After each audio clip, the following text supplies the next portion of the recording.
few of you if you'd be interested to see how I do very basic product photography at home.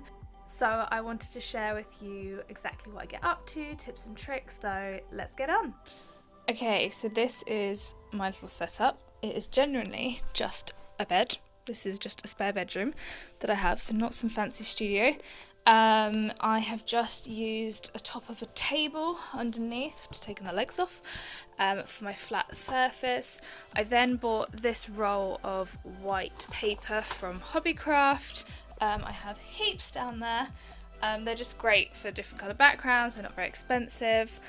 And I have some nice lights. Lighting is really key in product photography. These lights are actually really good. I bought them from Amazon. I can't remember how much for, but they weren't extortionate. Also, you are going to want some really good props.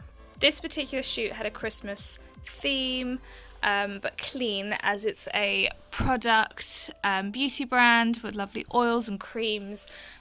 So nice white background to keep it clean, and then these lovely little dried flowers and fruit. So I have arranged for all the dried flowers and fruit to be scattered around them, and these fairy lights to give a festive feel. So these two products I've just chosen to start off with. I'm going to shoot them together as they are a team. They're both made of hemp seed and oregano. I'm also going to try and do a flat lay with them. Sometimes products like this tend to roll.